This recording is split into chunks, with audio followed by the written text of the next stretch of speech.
since UFC 207, there is one man in particular that many of you have asked, the majority of you, I should say, have asked to be on this show.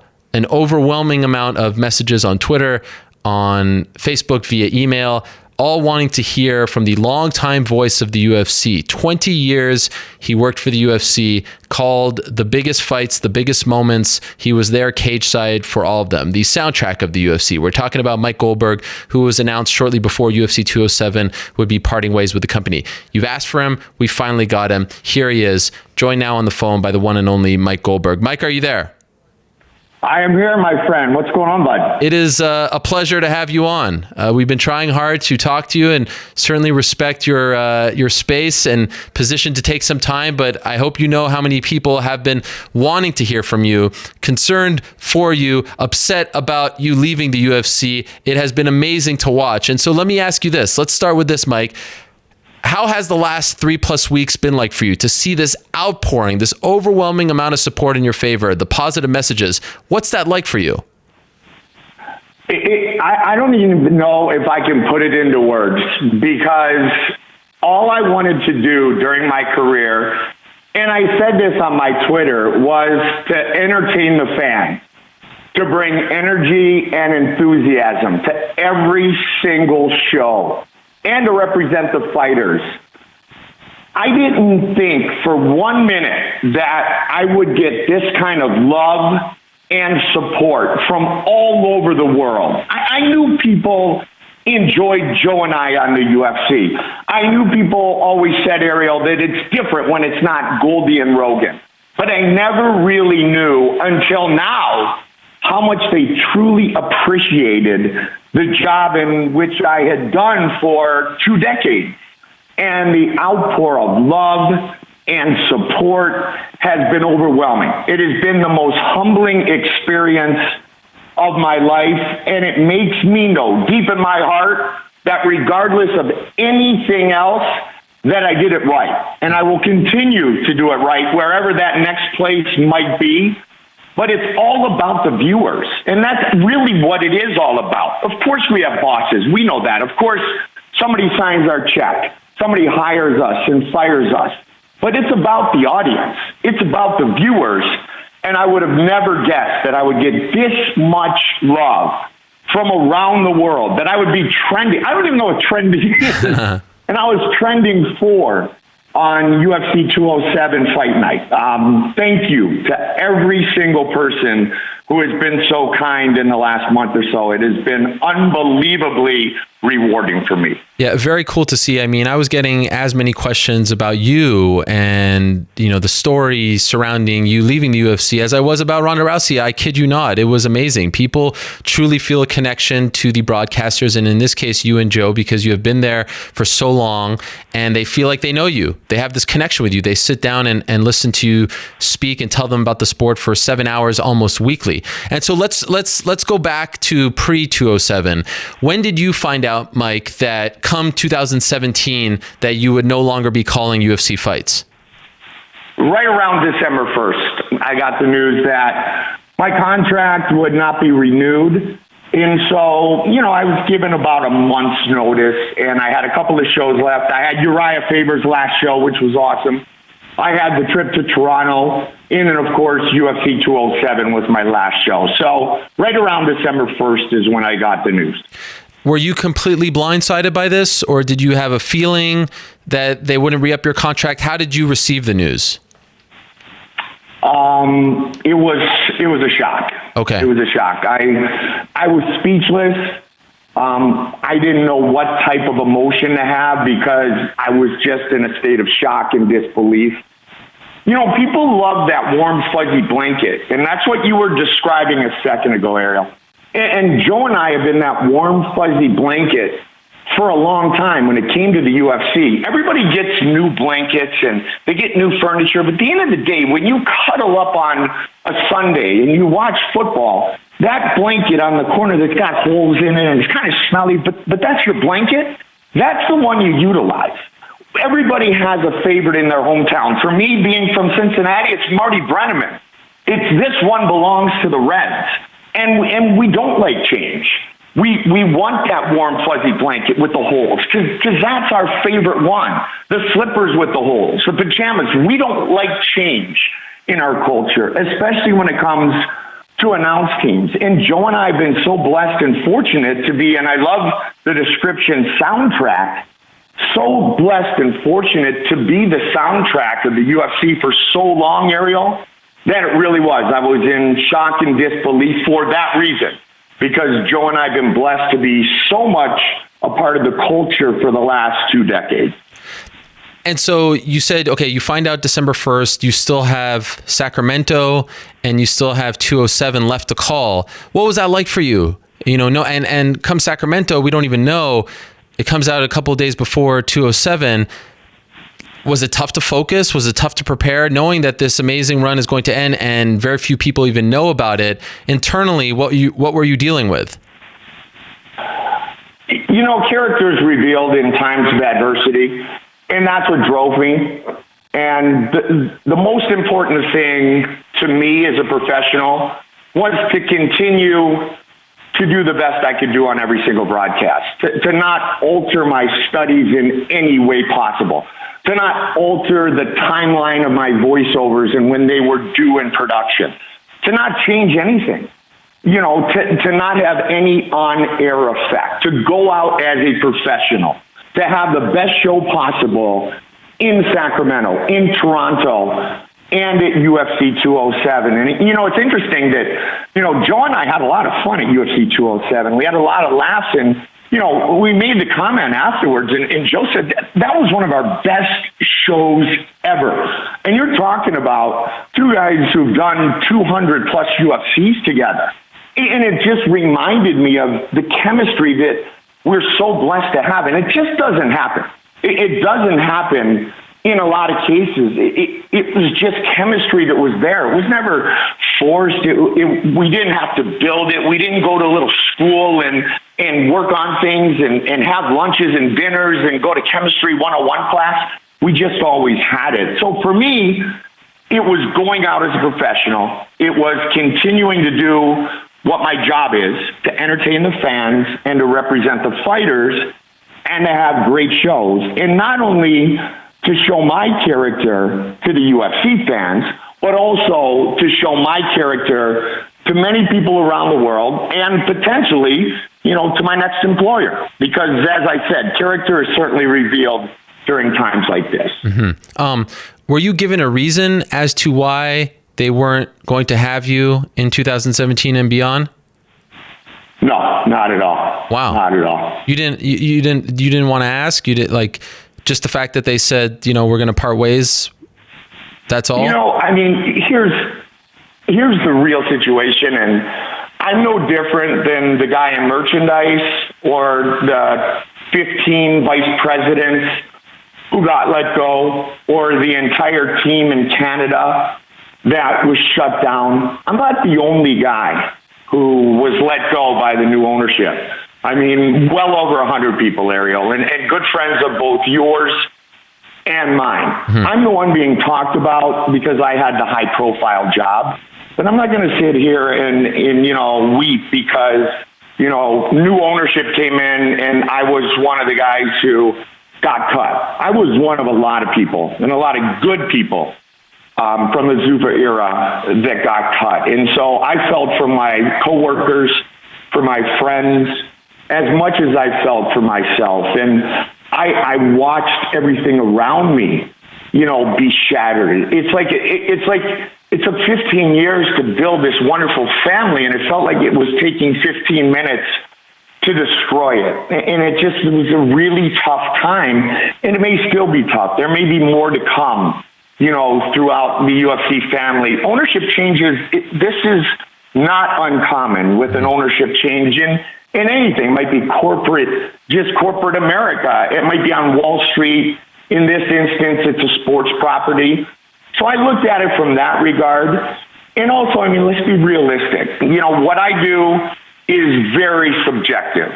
Going back to your first question, Ariel, it's about the fans, but it's ketchup and mustard. I could ask 100 people about Bob Costas 50 people could say he's the greatest ever. 50 people could say he's the worst of all time.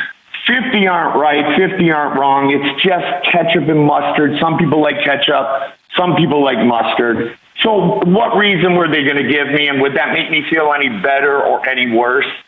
No, not at all. So, honestly, I just felt respect for the other members of the family that also were released. And I'm no better than any of those guys. And so, it is what it is.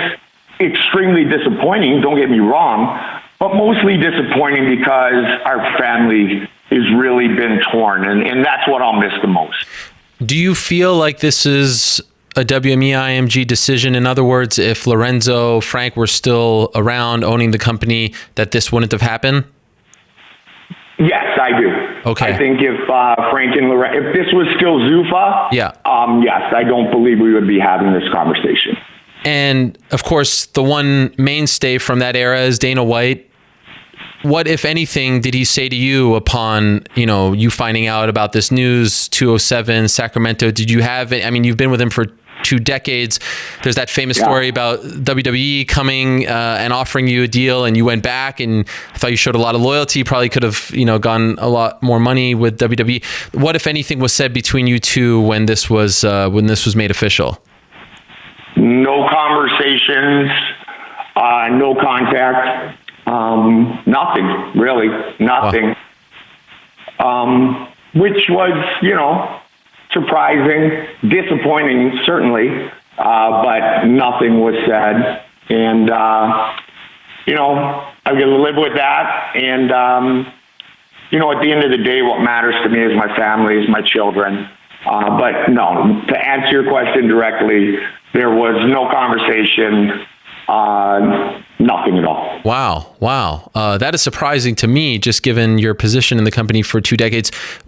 Are you surprised by that?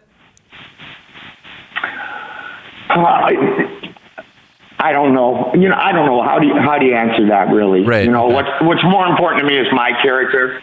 I'm just going to stay strong, Ariel, and I'm going to think about myself and the professional that I am and my character. And, I don't think there's any way to answer that without it being somewhat controversial or somewhat angry. You know what I mean? So, I'll leave that one alone. Okay. But certainly I will tell you this, that I'm a team guy and I love the UFC brand and I represented it in the way that I was asked to for 2 decades. And of course, about 15 years with Zuffa. So yeah, when you carry the flag the way you're asked to, yeah, it was somewhat of a bummer to say the least. Right. A lot of the fans were disappointed that there was no tribute, that there was no mention on the 207 broadcast that this was your last show. Do you feel the same way? Would you have liked a chance to say something? Would you have liked some kind of tribute? I know it's a weird thing to say, like, oh, I want them to pay tribute to me, but maybe an opportunity to say goodbye. I know you kind of, if people knew the backstory, maybe they can understand when you were signing off, but if you didn't know the backstory, there's no way you could understand. You were talking about some of your friends in the truck who I know you're very close with. Would you have liked an opportunity to say something? Was that ever on the table?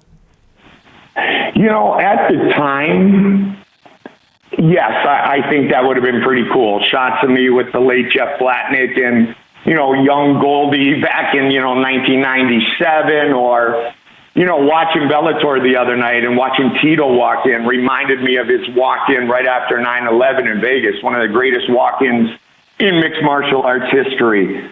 Yeah, at the time I thought it would be pretty cool, have a chance to thank my partner on the air, one of my best friends, a guy who I worked with for, like I said, over 200 shows.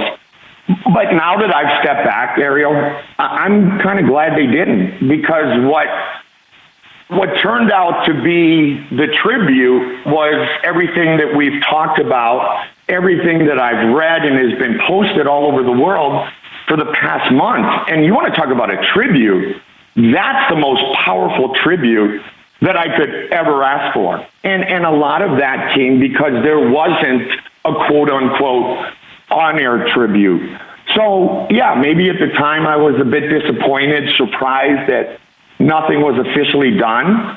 But when I step back and look at it, from the big picture point of view, man, the tribute that I'm getting from around the world from the fans, and not just the fans, from fighters, from members of the media like yourself, is awesome. You know, there's been so many. I wish I could thank every single one, you know, one by one, but I'll tell you this, Rumble is one of my favorite people in the world. And I was talking to him in Toronto because, of course, it was supposed to be Rumble in D.C., and I got a text from Anthony Rumble Johnson about 2 or 3 days after, you know, the whole announcement in my last show. And basically he said, I've been trying to track down your number for a couple of days. I hope it's okay that I'm texting you. You've always treated me with so much class, and you've always been such a good person. I just wanted to let you know that I thank you for everything. And he went on to just, you know, make my heart feel so warm. But it was just, this is this mean dude who's as ferocious as anybody saying, I hope it's okay that I text you. That right there, Anthony Rumble Johnson's text, that's a tribute.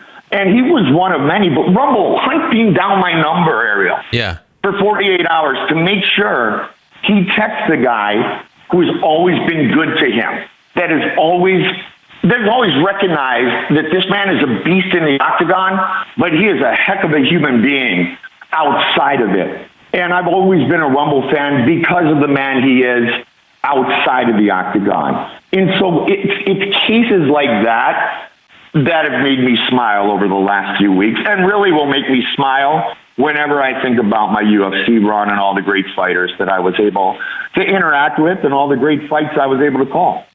So I recall going back to my hotel room following UFC 207, and there's all kinds of hysteria over Ronda and Cody Garbrandt. And one of the tweets that's showing up throughout my timeline is from your son Cole, and then there's another one from your daughter, and then there's another one from your ex-wife, and they're expressing publicly their disappointment in how this whole thing was handled, and you know, you not getting a chance to say goodbye, and you know, just talking about their father. And I know from sometimes we're on the same flight and you're always talking about your son and his hockey team, and you're always talking about your daughter. And I mean, I've seen them at events, I've seen your ex-wife at events, and I was like, wow, I can't imagine having teenage kids and then going online afterwards and seeing them go to bat for me and speak about me like this. And obviously they can't do much as far as changing things, but just to see them talk about their dad.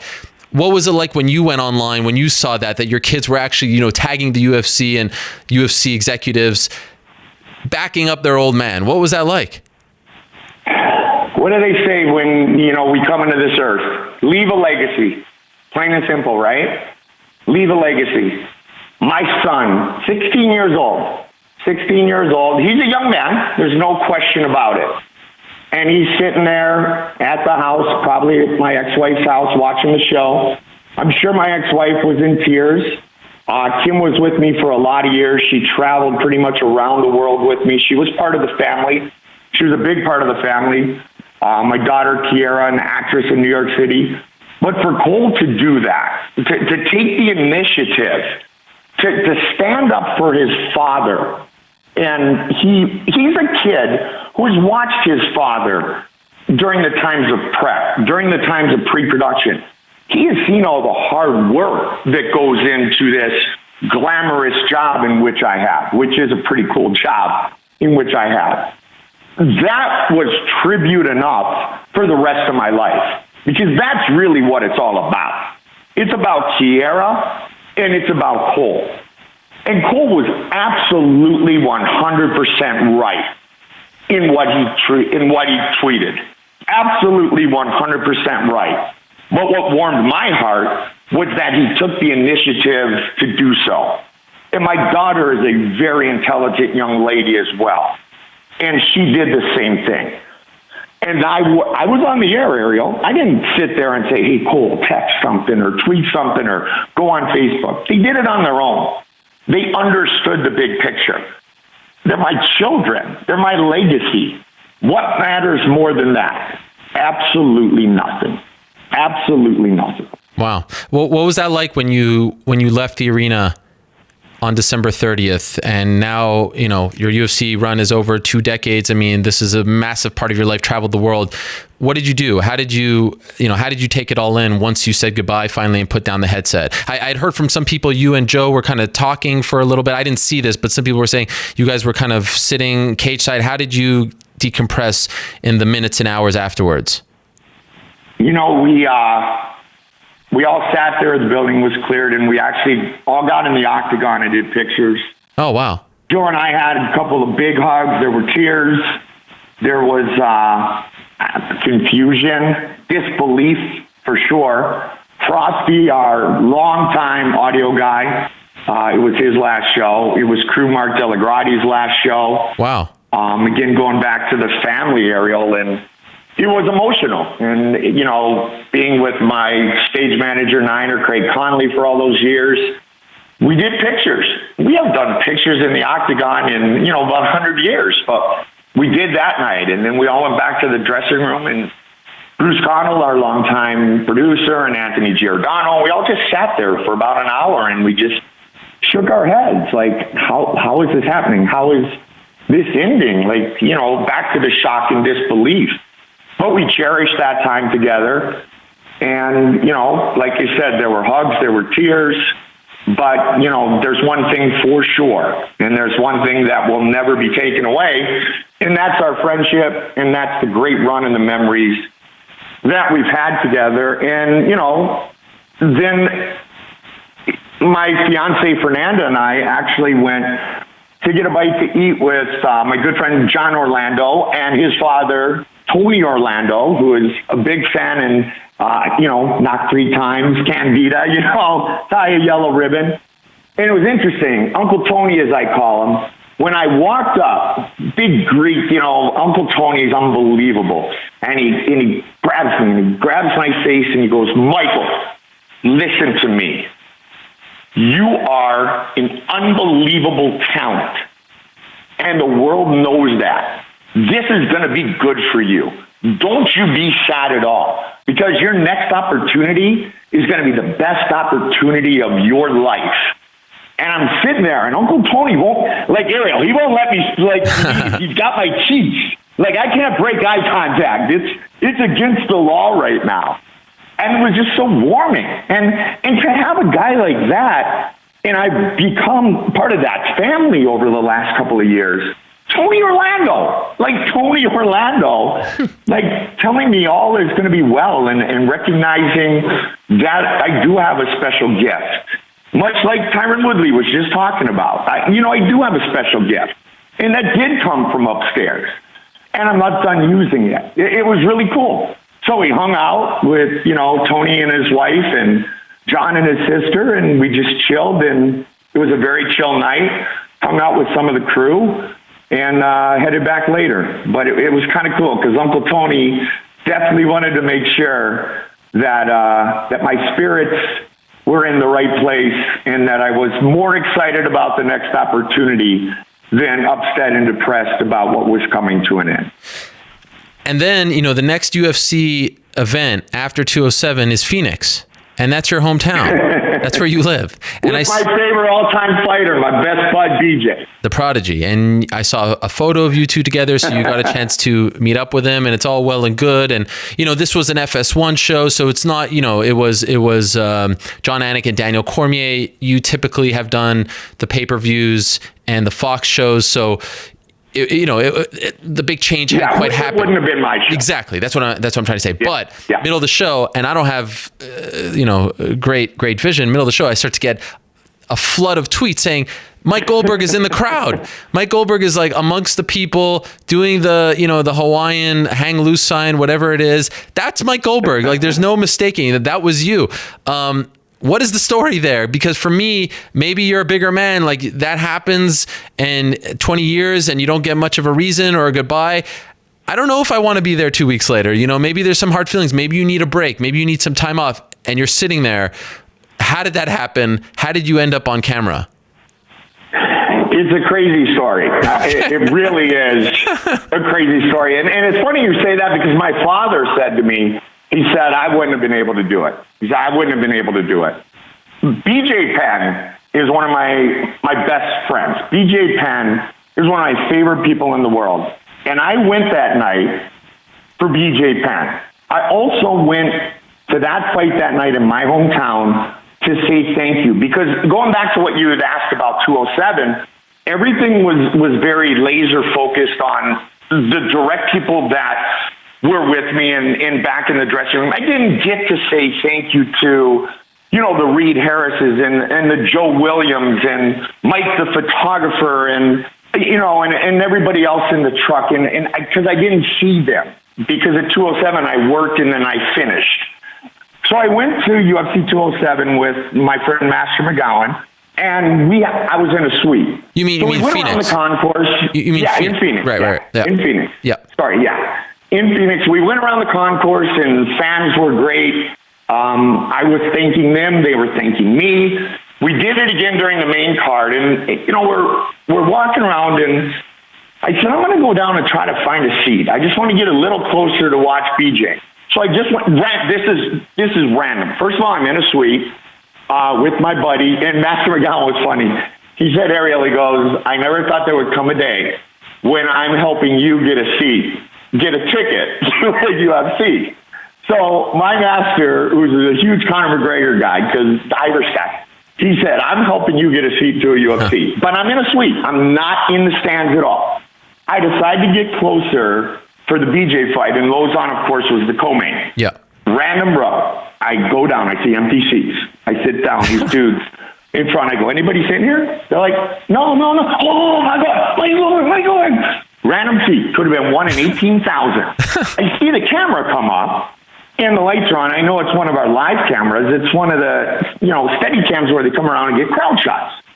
So I see the light up. I do the shaka. This is what I'm thinking, Ariel.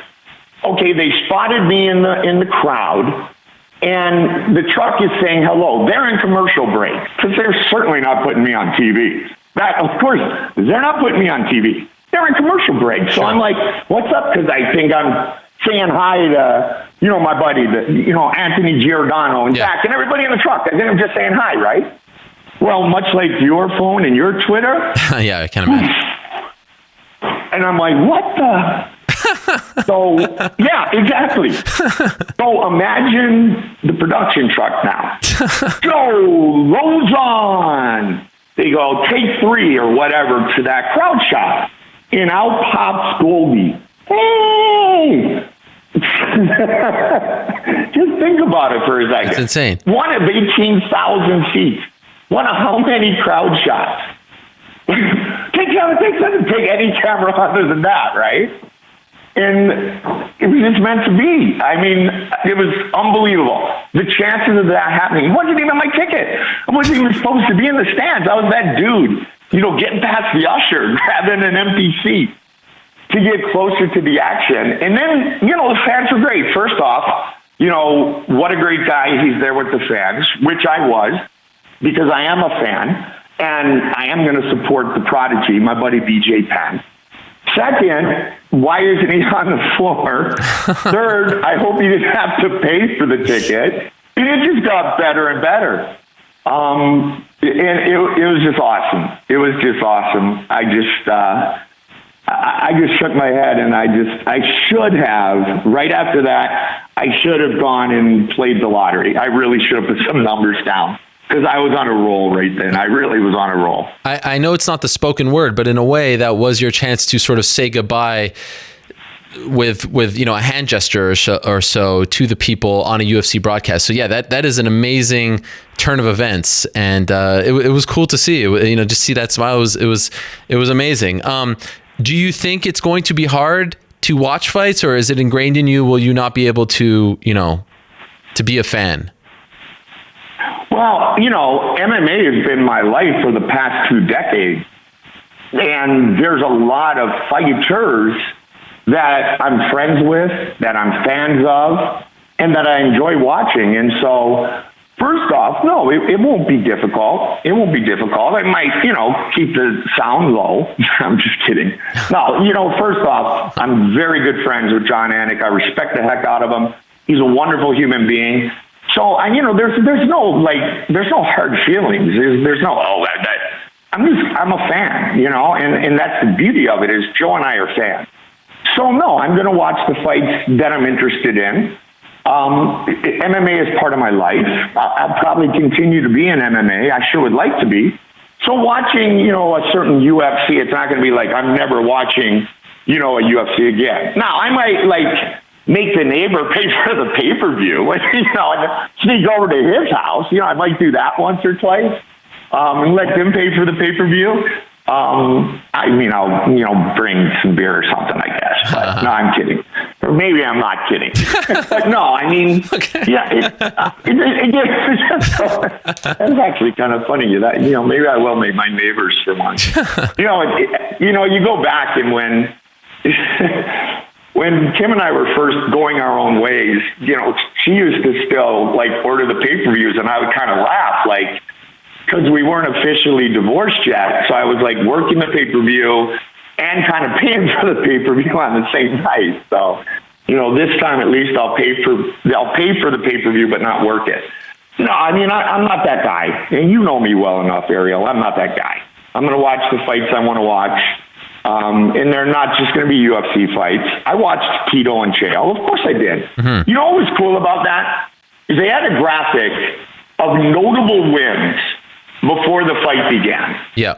And I'm looking at Tito's graphic of notable wins, and I'm going, called that, called that, called that, called that, called that, called that, called that. Wow. It was pretty cool. Yeah. It was pretty cool. And you know what I liked at the end, too? Because every time Tito would fight with this People's Champion thing, I'm like, no, he's not. He's like the Huntington Beach bad boy.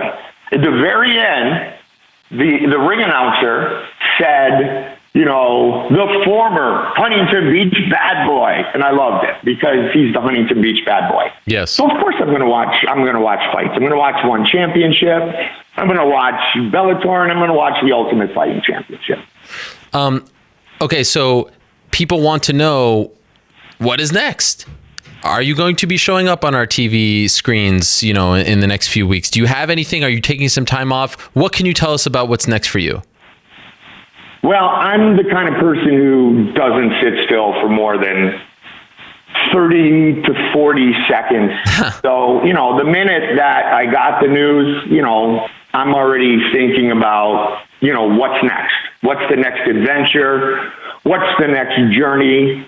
And, where am I going to go next? What am I going to do next? Is it going to be an MMA? Is it going to be a return to hockey? Is it going to be in Vegas, as the announcer for the new hockey team? Can I get on with an existing team? What's next? And there's some great opportunities out there, and I've had some great conversations. And the thing that I'm most excited about is to continue to do what I love, and that's to entertain, to be enthusiastic, to be energetic, and to be with people that some I've worked with before, some will be a new journey. The best part of my time with the UFC was not Madison Square Garden, was not UFC 200. Don't get me wrong. Those were magnificent. Absolutely magnificent. And when Michael Bisping defended his belt at home, that was sick. I mean, that was awesome. But you know what was better? The first time we went to England, and when we went to Abu Dhabi, and the first time I went to Sweden, and Belfast, and the first time we went to Dublin, and the first time we went to Atlantic City in the Trump Plaza, and the last time we went to Big St. Louis, Mississippi, thank goodness. And the last time we went to, what were some other places which I'm glad we didn't go anymore? There were a lot of other ones too.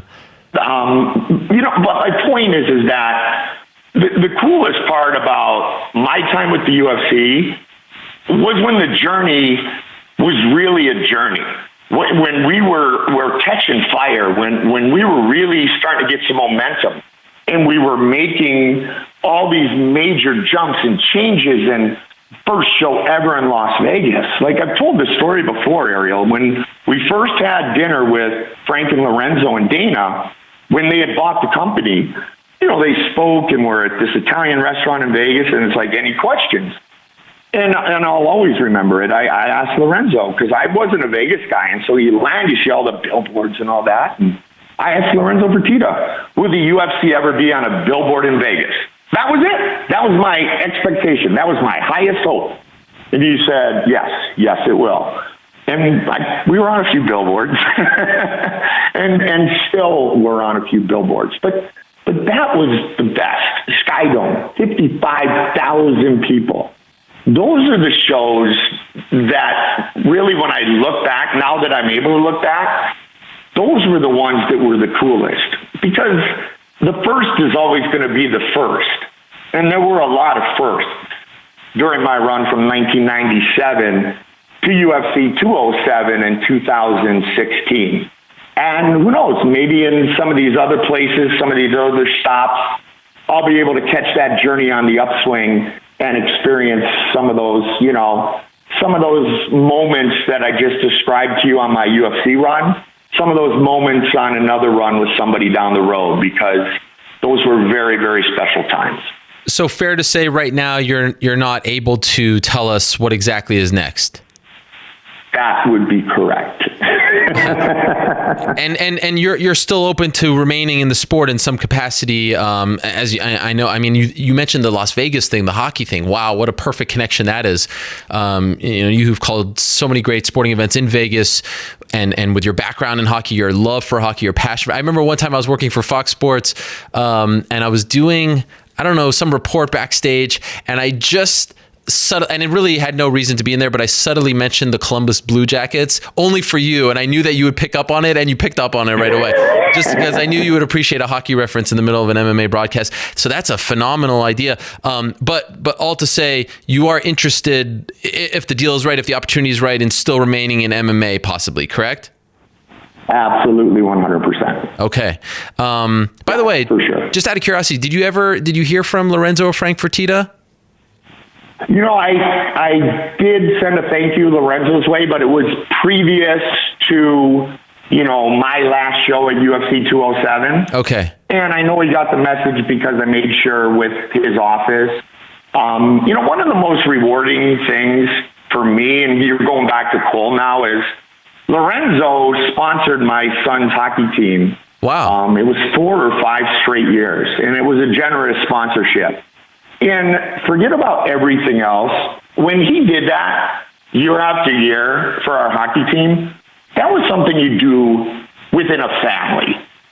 And I'll never forget that, because to me, that always meant more to me than the professional part. Of course, I respect Frank and Lorenzo Fertitta like I respect none other. There's people I respect as much, but man, I respect the heck out of them, especially Lorenzo, because I dealt with him for so long, and I dealt with him in the good and the bad and the indifferent, and I have so much respect for Lorenzo Fertitta and the way he treats people, and certainly I have so much gratitude for what he has provided for me and my family, but the sponsorship of the hockey team, that was just always different for me, and I felt like he was saying, Goldie, of course I will, you're part of the family.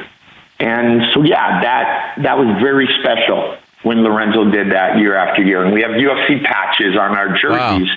And I always say it makes our kids think they're a little tougher. I don't know if it does for real, but makes them feel a little tougher when they get on the ice. Phenomenal stuff, Mike, really. I heard a segment on a radio show in Phoenix, I believe it was, and the name of the show and the station are escaping me, and correct me if you recall them, someone talking about you and paying tribute to you and mentioning that he wanted to interview you about your departure, and that you told him that you were going to talk to us first and come on this show first. And that meant the world to me. So I can't thank you enough. And it was just amazing to see how many people were excited that they were going to finally hear from you. And even now the messages while you're speaking of people supporting you. So I think you should be very proud and happy of the legacy and the impact that you've had, not only on the sport, but the fans as well. You were the soundtrack to the UFC for 20 years, and no one could take that away from you. So kudos to you. And please do keep us posted on your next step. I have a feeling, given how passionate and loyal these fans are, they are going to follow you, even if it's outside MMA. Well, they've been very kind, and they've been they've been very kind, and, I'm enjoying some of the tweets as, the last few weeks have gone on. It was my buddy Grease. I did a segment on his weekly show, Cage Side Seat MMA. It's here in Phoenix, and I like what he said, and I sent it to you. We can share that with everybody, Ariel, that, it was funny the way he said, I talked to Goldie. Everything that we talked about is off the record. He said when he talks, he's going to talk to Ariel Helwani. I don't like that because I'm competitive, but I respect it. Ariel's his guy. He was there before I started this. It was cool what he did, and I know that it meant a lot to you. At the end of the day, it's about people. It's about relationships. It's about a legacy, like I said. When I was sick, and there were rumors going all over the world, there was one man who wanted to get the story right, who wanted to talk to my doctors, who wanted to know the truth, and who also challenged me with some tough questions when we did an interview. And that was you. And I'll never forget that. I will never, ever forget that. You waited until it was time. When I was sick, when I missed the show, when I missed the second fight with Kanan Jr., and I know my doctors got with you directly. Ariel Helwani, you're great at your job, but you're also loyal. And you also have a ton of character, brother. That's why I'm here with you first. And that'll never change. My respect for you will never change. And that's because not only did you do the interview, but you took the time to step back and try to find out the truth. When a lot of the world a few years back was more happy to go with the rumors and throw me under the bus without any validity to any of the rumors. Not Ariel Helwani. Ariel Helwani wanted to know the truth. And I respect you for that. And I love you for that forever. And I thank you for the opportunity to do the interview today. Thank you, Mike. I appreciate that very much. Sorry it went down this way, but we'll be hearing from you soon. And please do keep us posted on what's next. I wish you nothing but the best. Thanks, my brother. All right, we'll talk to you soon. There he is, Mike Goldberg. Great stuff from him. So happy that he did come on and that we were able to hear from him and hear his side of the story, and very curious to see where he lands. I'm sure we will be finding out soon.